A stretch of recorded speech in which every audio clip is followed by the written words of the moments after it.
기도에 만나서 반갑습니다. 잘 오셨습니다. 은혜 많이 받으세요.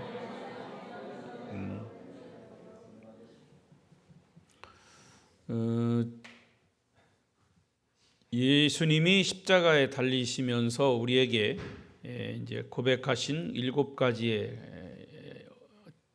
가상칠언이죠. 주일 낮부터 시작해서 이제 오늘 7번째 시간입니다. 고난이죠. 고난 특별 기도회라고 하는 주제로 한 주간을 이제 보내는데,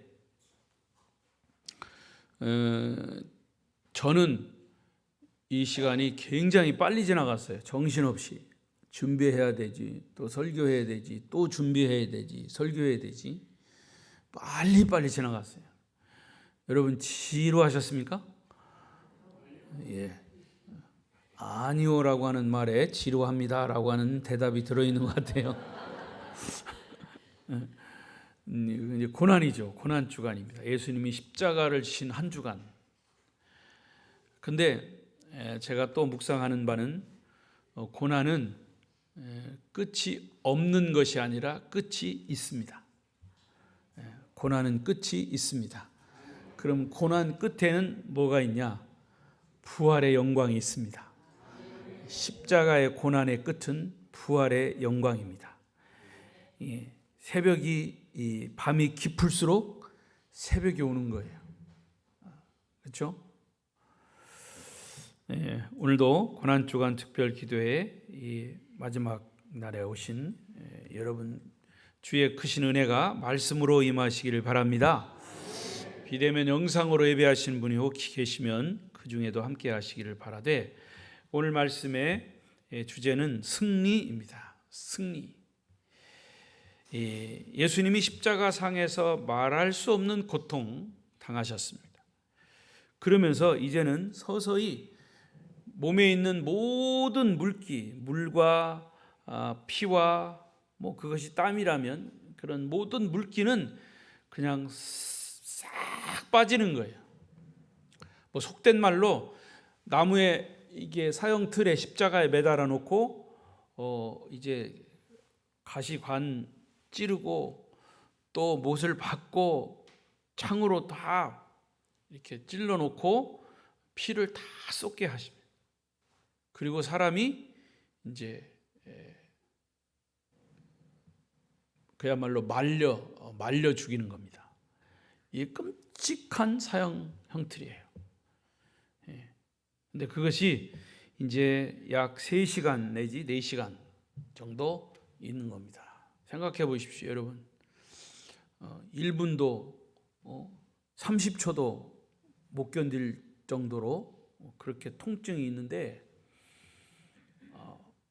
모세혈관이 터져가지고 피가 막 솟구치고, 우리는 영상이라든가 이런 데는 그런 식으로는 안 나왔지만, 그렇게 생각해 보세요. 정말 우리가 눈뜨고 볼 수 없는, 그런데 그게 당사자이신 주님은 그 고통이라고 하는 것은 말할 수가 없는 거죠. 그럼에도 불구하고 주님은 십자가상에서 짤막짤막한 7마디의 말씀을 하셨습니다. 그 7마디의 말씀 한마디 한마디가 더 깊은 그런 의미가 있고, 그 속에서 주시는 그런 완벽한 진리가 담겨 있음을 우리가 보고 깨달았습니다. 오늘 마지막은 결국은 이 46절의 말씀 속에는 이제 주님께서 큰 소리로 마지막 힘을 다 모아서 이제 외치십니다. 큰 소리로 불러 이르시되, 아버지, 내 영혼을 아버지 손에 부탁합니다. 그거였어요. 근데 이 말씀 자체가 이제 승리했다는 거예요. 승리했다는 거죠. 자, 사단의 모든 세력들, 도전하는 그런 세력들이 이 십자가상에 다 집결되어 있습니다. 예수님을 고발한 제사장들이나 율법학자들, 종교 지도자들은 예수님을 고발하고 결국 십자가에 고난을 한 주간 동안 재판받고 채찍질 당하고 수모를 당하고 침뱉음을 당하는 모든 그런 그 모멸감 이런 것들을 이제 당했지만, 그러나 그것을 보고 있는 고발한 사람들의 마음은 어떻겠어요? 물론 좋을 수는 없지만 자기들이 승리했다고 생각했을 거예요.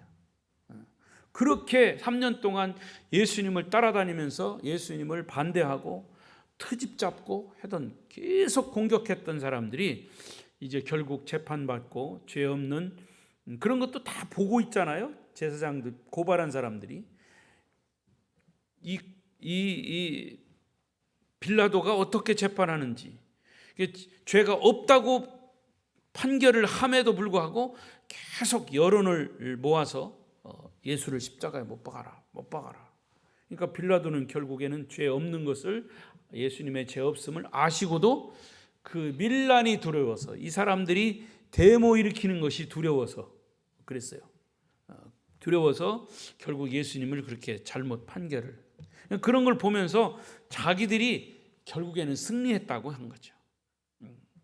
근데 역설적으로 예수님의 승리죠. 그것은 또 이 예수님이 마지막 내 영혼을 아버지 손에 부탁합니다, 이렇게 최후의 이 승리의 그 고백을 한 것은 이제 부활할 것을 또 예견하고 계셨기 때문이죠.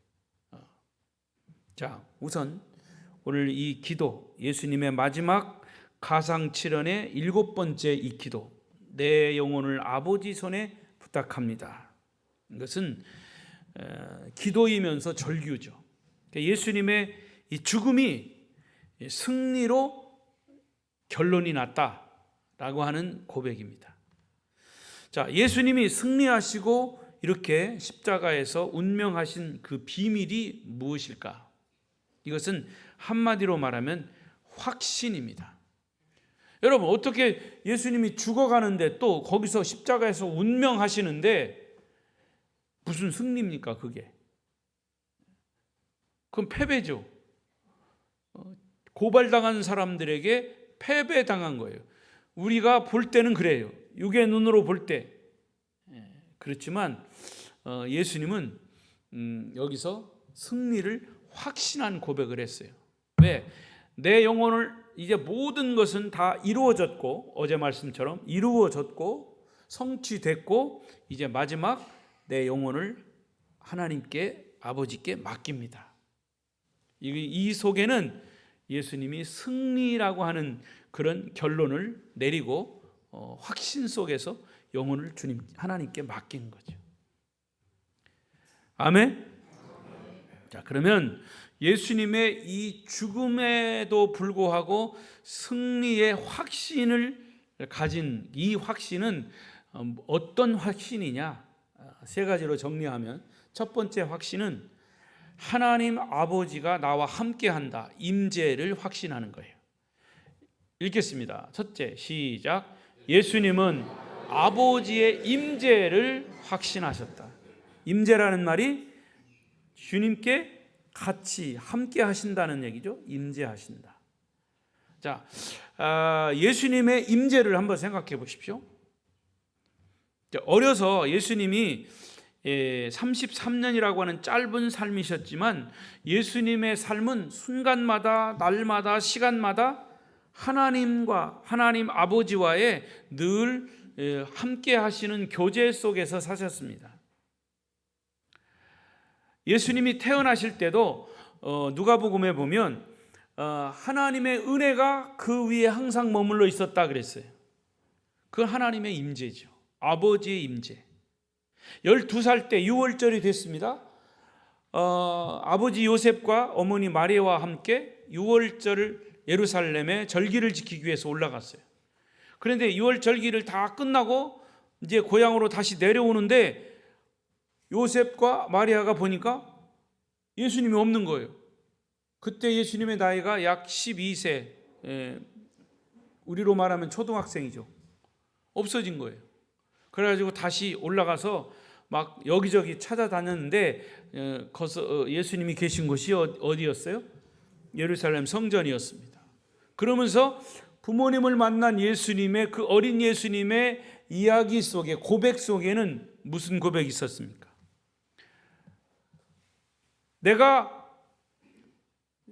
제가 내 아버지 집에 있어야 할 줄을 왜 부모님들은 모르셨습니까? 그런 아주 영적인 깊은 그런 고백을 하셨어요. 그러니까 이미 어릴 때부터도 하나님 아버지는 예수님과, 어린 예수님과 늘 함께 임재해 계셨다라고 하는 사실이죠. 그리고 예수님은 제자들에게 기도를 가르치시면서, 소위 주 기도를 가르치시면서 먼저 하나님을 불렀어요. 하늘에 계신 우리 아버지여, 이렇게 부르고 기도를 시작합니다. 그 말은 아버지의 임재를 항상 인지하고 있었다는 거죠. 그러니까 여러분도 기도하실 때요, 그 기도하실 때 하나님을 먼저 불러야 합니다. 하나님 아버지. 거기에 이제 그 하나님을 이제 굳이 이렇게 미사역으로 붙인다면, 하나님은 사랑이시니까 사랑의 하나님 아버지, 우리를 사랑하시는 하나님 아버지, 거룩하신 하나님, 이렇게 하나님을 불러야 된단 말이죠. 여러분, 상대와 대화하려면 상대를 불러야 되잖아요. 우리가 허공에다 대고 기도하는 건 아니잖아. 그러니까 기도의 패턴의 첫 번째, 예수님이 가르쳐 주신 기도대로 우리는 첫 번째, 대중 기도를 하든 개인 기도를 하든 하나님을 불러야 되는 거죠. 하나님을 불러야 돼. 왜? 나는 하나님과 지금 하나님의 임재를, 영으로 계신 하나님을 부르는 거죠. 중요한 거예요. 그러니까 예수님은 어렸을 때부터 하나님의 임재를 인식하고 하나님을 늘 부르고 하나님과 교제했어요. 또 우리가 들었듯이 예수님은 십자가에 달리셨을 때도 아버지여 불렀어요. 그리고 저들이 하는 일을 모릅니다. 저들의 죄를 용서해 주십시오. 이렇게 아버지를 불렀다는 얘기죠. 그러니까 예수님은 진실로 평생 동안 하나님 아버지를 부르며 사셨어요. 그것은 하나님의 임재를 확신했기 때문이에요. 마태복음 5, 6, 7장에 산상보훈이 있어요. 이 산상수훈에 아버지라고 하는 단어가 17번이나 나와요. 역시 그것도 하나님이 예수님에게 임재해 계셨다라고 하는 것을 증명하는 거죠. 마지막 다락방 설교에 예수님이 십자가를 지시기 전에 제자들과 함께 다락방에서 모여서 이제 마지막 그 설교를 하셔요. 거기 보면 아버지라고 하는 표현, 하나님 아버지라고 하는 표현이 45번 나옵니다. 이건 그렇게 많이 나오는지 안 나오는지 이거는 뭐 그냥 관심 없이 보면 그렇지만, 실제로 관심 있게 보면 이것은 역시 하나님의 임재의 상징적인 그런 표현이라고 볼 수 있어요. 하나님 아버지를 불렀다라고 하는 것은 아버지와 그만큼 친밀한 교제 속에 있다는 얘기죠. 제가 언젠가도 말씀드린 적이 있는 것 같은데, 제 아버지가 돌아가신 지 지금 이제 금년에 44년째입니다. 80년도에 돌아가셨어요. 1980년 2월 8일에 돌아가셨는데, 군대를 제대하고 신학대학을 복학해서 아직 신학생으로 있을 때 1980년도에 돌아가셨어요. 그러니까 제가 목회하면서 항상 늘 부러웠던 것은 아버지가 목사이면서 아들도 목사, 지금 우리 아들하고의 관계, 그런 관계.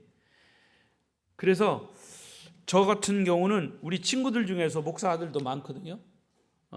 그래서 우리 아버지들끼리 목사인 친구 목사로 있는. 근데 내 친구 목사 아버지는 목회하고 있고, 또 우리 친구도 아들로서 목회하고 있고. 그럼 그 두 아버지가 만나가지고 가끔 이제 목회에 대한 얘기를 하고 이렇게 공감되는 이야기를 주고받았다는 얘기를 친구가 저한테 해요. 그러면 저는 아버지가 일찍 돌아가시고 제가 목회하는 것을 못 봤기 때문에 그게 항상 부럽더라고요. 아버지도 목사, 아들 목사, 동문이에요. 학교도 동문이고, 또 같은 목회하는 입장에서 그거를 같이 이야기하다 보면 그 공감되는 것이 많아요. 이제 그거를 내가 항상 부러워했는데 지금 제 아들하고 그걸 하고 있어요. 그러면서 아들하고 만나서 얘기하면 다른 사람이 이해하지 못하는 그런 부분들을 내가 같이 이해하고, 제가 학교 이제 선배로서, 동문으로서, 그리고 목회자 또 선배로서 이렇게 목회에 대한 이야기를 이제 해줍니다. 그러면 그게 굉장히 도움이 되죠. 그래서 사실은 제 아버지는 제가 신학생 때 돌아가셨기 때문에 그때부터 이제는 아버지라고 하는 이 혈육의 아버지를 부르는 대상이 이제 안 계신 거잖아요. 그때부터 육의 아버지라고 하는 아버지의 호칭을 못 불렀어요. 그때는 그게 슬프더라고요. 근데 감사한 거는 아버지라고 부를 수 있잖아요.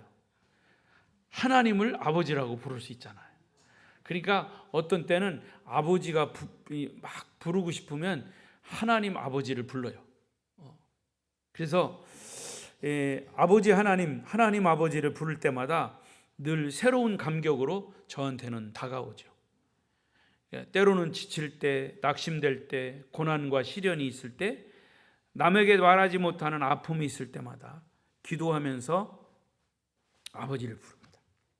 그럼 그게 그냥 아버지 이렇게 하면 그 속에 다 그냥 내 마음이 실려지는 거죠. 그러니까 사실은 하나님의 임재라는 것이 옆에 계신 분처럼 그냥 뭐 주저리 내가 얘기를 다 안 해도 그냥 하나님 아버지 이렇게 한마디 그냥 부르면 그 속에 다 그냥 담겨져서 이제 올라가는 거죠. 그래서 이 기도하면서 하나님 아버지라고 하는 부르짖음은 저에게 새로운 감격, 또 새로운 어떤 지혜, 또 믿음의 동력이 되고 있습니다. 따라서 예수님은 생애 마지막 십자가상에서 하나님 아버지를 부르십니다. 아버지, 내 영혼을 아버지께 부탁합니다.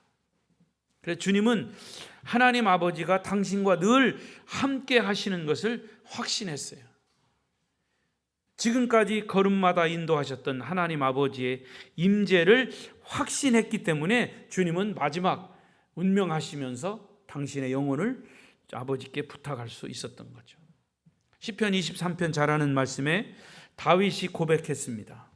내가 사망의 음침한 골짜기로 다닐지라도 해를 두려워하지 않을 것은, 그 다음에 뭡니까? 주께서 나와 함께 하심이라. 그게 임재이죠. 임재. 그런 확신이었기 때문에 그는 사망의 음침한 골짜기로 가도 나는 두렵지 않았다. 두렵지 않다.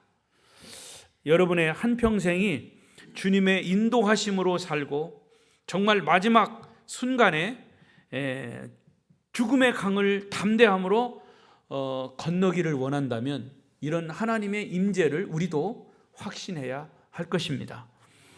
여러분과 늘 함께 하시는 하나님 아버지의 임재를 여러분도 확신함으로 언제 어느 때에 어떤 일이 일어나도 그런 확신 속에 확신이 있으면 우리는 마지막에 승리할 수 있습니다. 주님의 임재를 확신하며 마지막 승리를 여러분의 것이 되도록 그런 믿음의 사람들을 되시기를 바랍니다. 두 번째는 예수님은 아버지의 약속을 확신하셨습니다. 두 번째, 시작.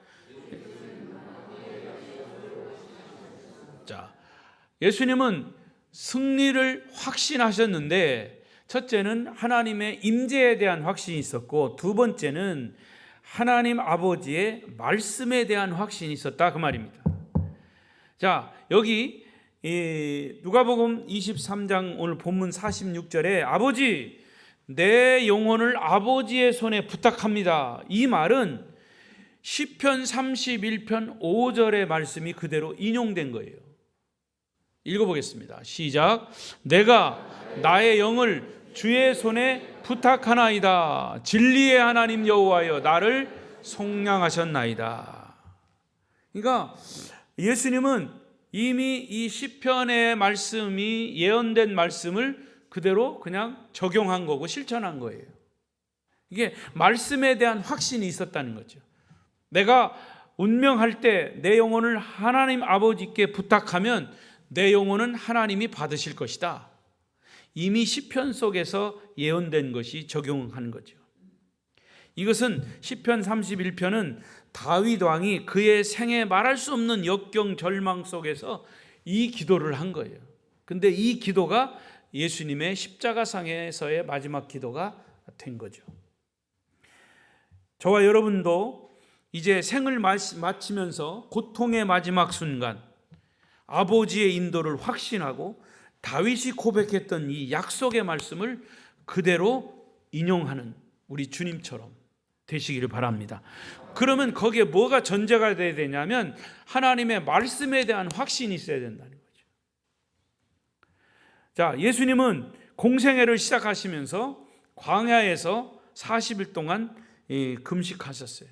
그리고 사탄에게 시험을 받으셨습니다.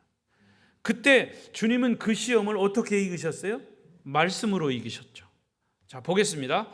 마태복음 4장 4절 시작. 예수께서 대답하여 이르시되 기록되었으되 사람이 떡으로만 살 것이 아니요 하나님의 입으로부터 나오는 모든 말씀으로. 할렐루야. 이 말씀으로, 말씀의 확신이 주님도 있었기 때문에 그 말씀으로 사단의 도전을 물리쳤다.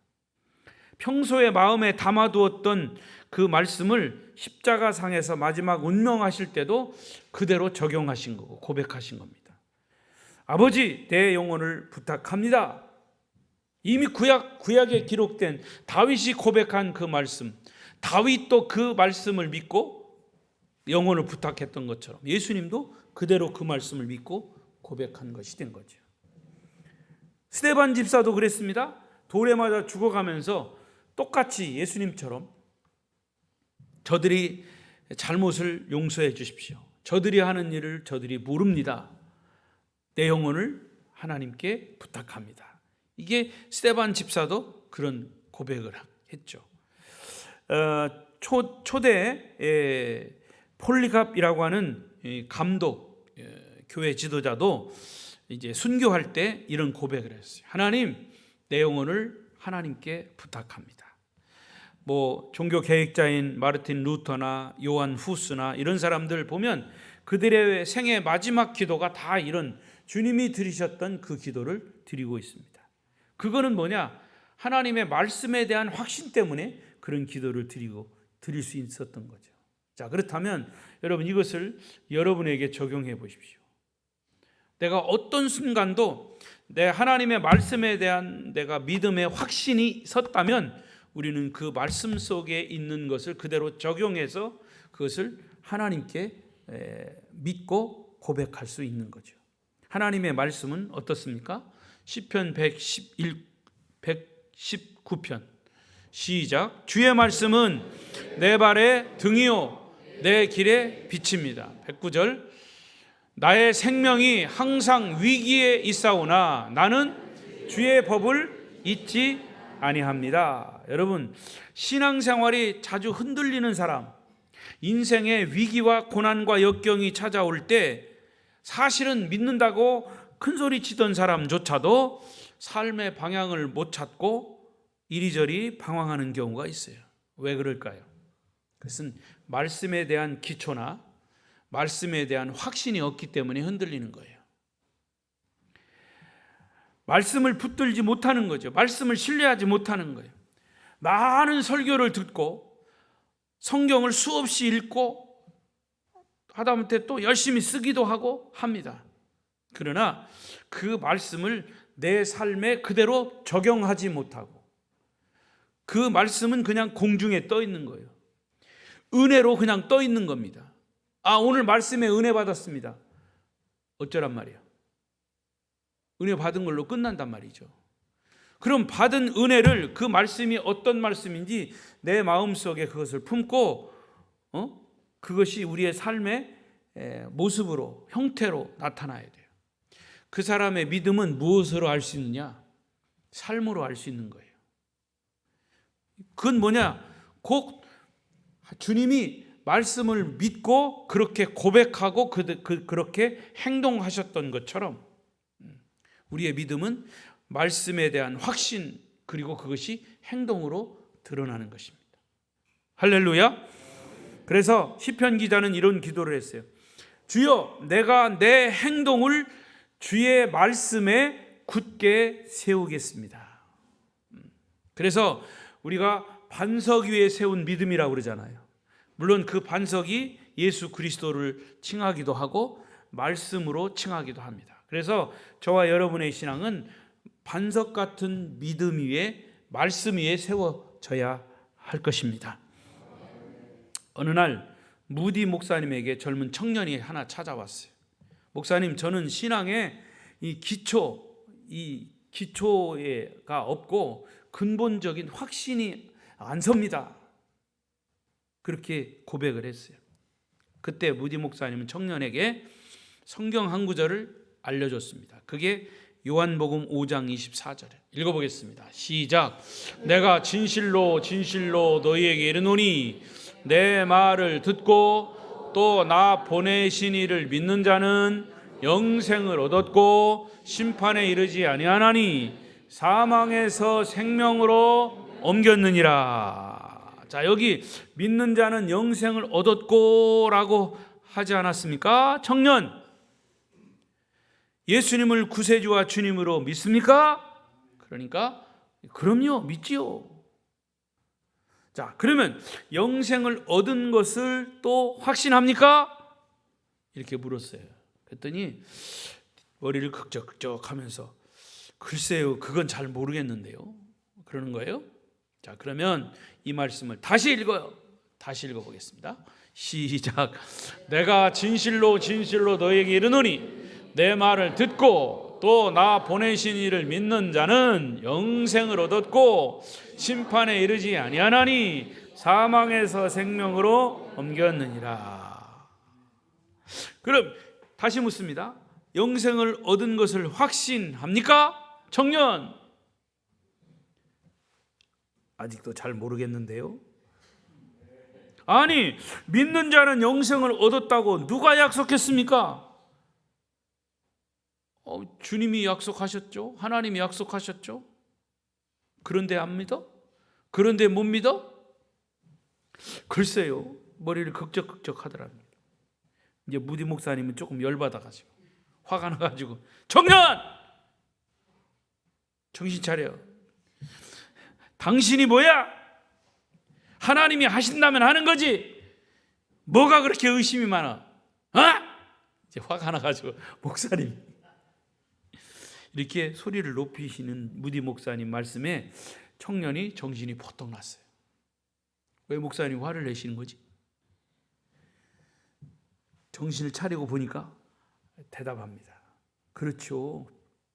하나님이 약속하신 것이니까요. 그대로 되는 것이죠. 알겠습니다. 하나님이 영생 얻었다고 하시니까 제가 영생 얻은 거 맞네요. 이렇게 대답을 한 거예요. 혼나기 싫어서 했는지 정말 믿고 했는지 하여튼 그렇게 대답을 했어요. 그러니까 목사님이 그래, 맞았어. 이제 청년은 영생을 얻은 거야. 아멘? 네. 라고 확신을 갖게 한 거죠. 자, 결국 이 청년은 나중에 무디 목사님의 후계자가 됐습니다. 위대한 무디 목사님 신학교의 교장이 됐습니다. 그 사람이 윌버 체프만이라고 하는 유명한 목사가 되었다는 이야기입니다. 여러분, 약속의 말씀을 신뢰하지 못하고 믿지 못하면 우리의 신앙은 흔들리는 거예요. 목사가 말씀 믿으십시오 그래가지고 깜짝 놀래가지고 그 말 깜짝 소리 지르는 것 때문에 믿는다면 그 믿음이 아니고 말씀을 보라는 거예요. 말씀 자체가 영생을 얻었고 나를 보내신 이 예수를 믿는 자는 영생을 얻었고 심판에 이르지 않는다. 하나니 사망에서 생명으로 옮겼다. 누구 얘기예요? 박재규 목사 얘기예요? 아니요, 하나님이 기록한 말씀이에요. 따라서 약속의 말씀을 신뢰하지 못하면 우리의 신앙은 흔들릴 수밖에 없는 거죠. 날마다 주시는 말씀으로, 날마다 시간마다 우리의 삶 속에 이 말씀을 잘 적용하심으로 말씀을 붙드시기를 바랍니다. 그래서 우리 말씀을 붙들고 살다가 우리의 생에 마감하는 그날 다시 주의 약속을 확신하고 예수님 마지막 하신 말씀 그대로 아버지 하나님, 하나님 아버지, 아버지여 내 영혼을 아버지께 부탁합니다 라고 고백하면 그대로 되는 거죠. 동일한 고백으로 주님 앞에 서시기를 바랍니다.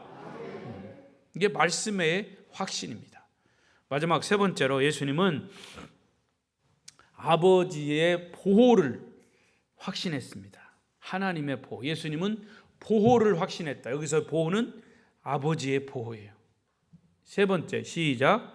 예수님은 보호를 확신했다. 하나님의 보호. 예수님은 제자들을 전도하러 보내면서 두려워하는 제자들에게 꼭 이런 말씀하셨어요.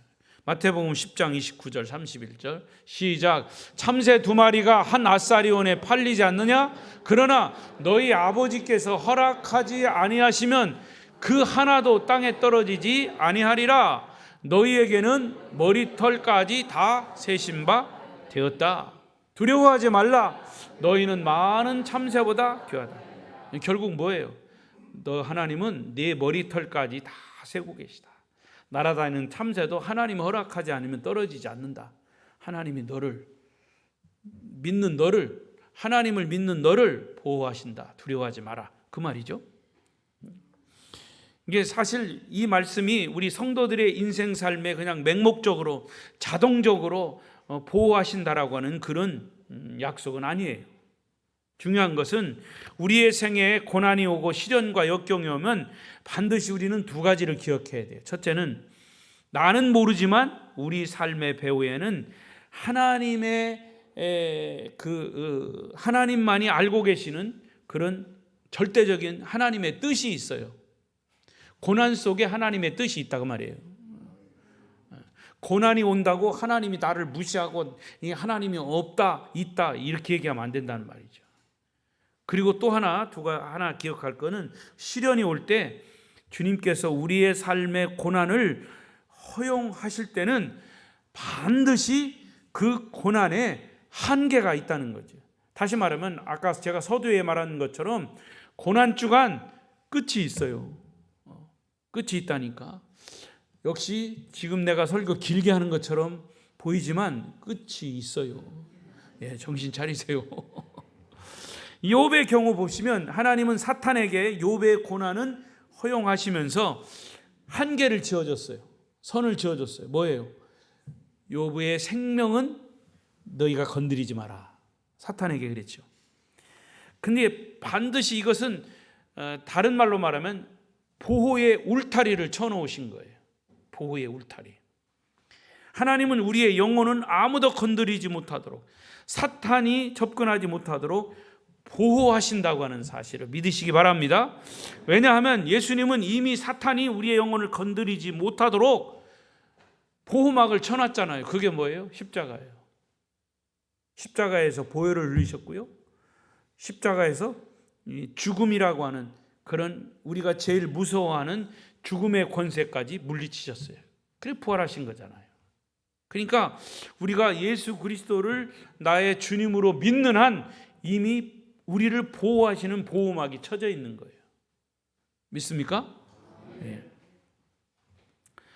그러니까 주님은 마태복음 10장 28절에 이런 말씀하셨어요. 시작. 몸은 죽여도 영혼은 능히 죽이지 못하는 자들을 두려워하지 말고 오직 몸과 영혼을 능히 지옥에 멸하실 수 있는 이를 두려워하라. 몸은 죽여도 영혼은 능히 죽이지 못하는 자는 누구예요? 예? 잘 이해하세요. 몸은 죽여도 영혼은 능히 죽이지 못하는 자들을 두려워하지 말고 사탄을 두려워하지 말고 그 말이에요. 예. 사탄은 우리의 몸은 죽일 수 있어요. 몸은 죽을 수 있잖아요. 그렇죠? 그러나 우리의 영혼은 죽일 수가 없어요. 사탄은. 그런데 대신 누구를 두려워하라고 그랬어요? 오직 몸과 영혼을 등이 지옥에 멸하실 수 있는 이를 두려워하라. 지옥에 멸하실 수 있는 적은 누구예요? 하나님이시죠. 하나님을 두려워하라는 말이죠. 그러니까 주님도 이 땅에서의 삶의 고난이 올 때 고난은 있다는 얘기예요. 인자가 죄인의 손에 팔렸다. 팔릴 수 있어요. 채찍에 맞을 수 있어요. 예수님에게 있어서의 고난이에요. 그러나 사실은 예수님은 그 고난을 다 이기셨다는 거죠. 왜 그런 고난을 당하셨어요? 우리가 당할 고난을 대신 당하셨기 때문에 그래요. 그래서 예수님이 십자가의 처절한 고난을 당하셨지만 예수님이 당한 그 고난은 우리가 당하는 것과는 사실 비교할 수 없어요. 그래서 예수님이 미리 다 고난 당하시고 이제 그 경험을 다 하시고 그리고 그 고난을 다 이기시고 죽음까지 이기시고 우리에게 말씀하시는 거예요. 걱정하지 마라. 내가 보호해 줄게. 두려워하지 마라. 내가 지켜줄게. 아무리 마지막 시간이라도 기운이 빠졌어도 아멘은 좀 하셔요. 주님이 지켜주신다니까. 시편 37편 24절 저 넘어가서 보십시다. 시작. 그는 넘어지나 아주 엎드러지지 아니함은 여호와께서 그의 손으로 붙드시며. 이 말씀을 전적으로 믿으시기 바랍니다. 미국의 유명한 흑인 인권 운동가였던 마르틴 루터 킹 목사님, 흑인들의 자유와 해방을 위해서 일하는 동안 백인 우월자들에게 말할 수 없는 생명의 위협을 당했습니다. 자주 당했습니다. 그러나 그런 생명의 위협을 느낄 때마다 그가 자주 부르는 복음성이 있었습니다. 그리고 자기 가족들과 함께 불렀습니다. 주님이여 이 손을 꼭 잡고 가소서 약하고 피곤한 이 몸을 폭풍우 감속 해치사 빛으로 손잡고 날 인도하소서. 손잡고 날 인도하소서. 괴한의 손에 마지막 총탄에 맞아 운명하시는 직전에도 그는 잘 나오지 않는 목소리로 이 찬송을 끝까지 부르셨다고 합니다. 마르틴 루터 킹 목사님은 괴한의 총에 피살됐죠. 이제 말씀을 맺겠습니다. 지금도 변함없이 주님의 전능하신 손은 여러분을 붙들고 계십니다. 그 손길이 여러분의 인생 삶을 그 손길에 의탁하시길 바랍니다. 한평생 주님의 그 손을 붙들고 놓지 말고 천국까지 가야 합니다. 놓지 않는 그것은 우리의 믿음입니다. 주님이 우리를 보호하신다라고 하는 그 보호막. 주님은 십자가의 고난을 받으시고 죽으시고 그러나 결국 부활하신 그 모든 고난의 최절정에 이르는 십자가 그 속에서도 주님은 그것을 인내하고 하나님께 마지막 영혼까지도 부탁하셨습니다. 하나님의 손에 붙들리고 주님의 손에 붙들릴 때 우리는 그런 보호 속에 살 수 있을 것입니다. 상처와 좌절과 낙심, 고난, 고통, 고독 주님께 기도로 말씀하십시오. 전능자의 손 앞에 걱정, 고통, 괴로움 다 털어놓으십시오. 주님의 손이 여러분을 붙들고 선하게 인도하실 것입니다. 다시 한번 이 말씀 읽어보십시다. 시작. 아주 엎드러지지 아니함은 여호와께서 그의 손으로 붙드심이로다. 여러분은 혹시 사람 때문에 또 주변 환경 때문에 혹은 다른 이유 때문에 넘어질지 모르지만 아주 엎드러지지 않습니다. 왜냐하면 여호와께서 권능의 손으로 여러분을 붙드시기 때문입니다. 주님의 손에 붙들려서 날마다 승리의 삶을 사시는 우리 아름다운 교회 성도들이 되시기를 바랍니다. 기도하십시다.